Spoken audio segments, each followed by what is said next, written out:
Good afternoon. Myself Hari from Team Data Dolphins. So this is our problem statement: wildlife classifier challenge, and we have used the dataset given here itself. So first off, I'll show you the proposed solution. So we'll be first extracting, we'll be cropping the images, cropping the wildlife animals images, and then converting them into embeddings, and then store the embeddings inside a vector database, and then build a classification model based on which the prediction is detected. So this has more benefits compared to the pre-trained fine-tuning of pre-trained models. Like I've mentioned in the PPT, it's more efficient. It can store get back to me. It can store and retrieve information much faster, and scalability. In case of pre-trained model, there might be more of work involved when we want to add additional classes. Let's say right now we have trained for only 6 classes. Let's say in future implementations, I want to have 6 more classes. At that time, using a pre-trained model would be more inefficient, because we need to train again and again. But in vector database case, I can just give the images, and all the pipelining has been done. Just giving the images will be sufficient. So it will be cropping the images for of the animal, and then converting it to embeddings, and then performing all the models. And accuracy also will be way better. Unlike pre-trained model, this won't have the issue of overfitting if there is a more data set. But better the data and more the data, more accurate will be the results. So solutions, all this I'll just walk you through the code itself. So first off, I need to crop the images. This is the given data set of the foxes and animals. Like you can see, it's not just the fox. If I give the entire image itself as embeddings, it will even consider the background itself. Even the background will be considered for embeddings, and it will be less accurate. So what we can do is we can just crop the images. I have just cropped the images of the animals so that only the animal is displayed, not the background. I have tried to reduce as much as background as possible for better accuracy. So I have also considered I have divided it into test and train datasets.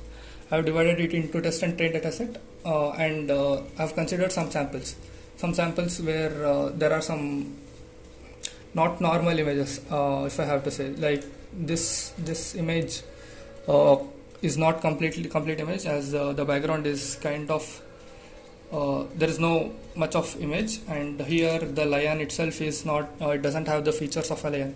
It has the features of a lion, but the color gradients, it's like a shadow, if I have to say. And here I have a weird looking hyena, and here there's an underwater tiger. These are some of the samples that I have considered from the dataset that was given. So that based on this, I have divided the dataset into test and train, 80-20 split that is. And here are some of the samples in the test split for giving it to the model and getting back the results. So I'll walk you through the code itself once. So here is the code, and first I have this is for the crop. I won't get in details of the crop video, I won't get into the details of the crop program, but as you can see, I have used the pill image for cropping and YOLO for detection. So yes, this is the cropping, and for embedding I have used the Inception ResNet V1. That's our ResNet 50. So I have created the embeddings and stored them as a pickle file. And here comes the ChromaDB. This is for storing the vector database of all the cropped images embeddings. So embeddings here the created embeddings here are then stored here, and here, and I've stored the embeddings, and I've also performed the query on each and query on the test set, and have got the accuracy of 97%. And this is for 70-30 split. And this is the main model itself.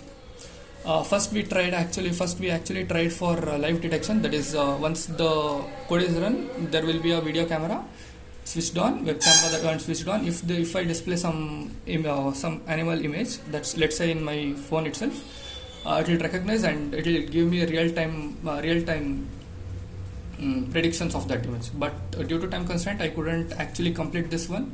I left it halfway and I have just done this. This is for just I'll pass these sample images of these new sample images into these are all in test set. I'll pass them into the model and I'll see what is the accuracy of it. So if I just run this one, here first I have these are all the functions. First I have yeah, I'll just run this itself. So as you can see here, the animal detection of the cheetah is actually right, and of the wolf, for some reason this wolf is not detected as wolf, but this one has completely been detected as a wolf. And here this is an underwater tiger. Yeah, it has actually detected the tiger here, but I think there is some alignment problem here. And this is a foxy, and this is a hyena and tiger, and also a tiger.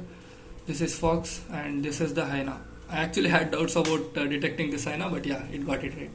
And this is also a hyena, and this is our shadowed lion and wolf. So yeah, pretty much I got all of the detections correct itself. And yeah, this is also wolf itself. Maybe it's not that visible, but yeah, this is also a wolf. So, and this is the baby cheetah. Yeah, it got most of the things right with the accuracy of 97%, but I did face some problems while detecting while cropping the images of lion, because lion had some fewer images than compared to others.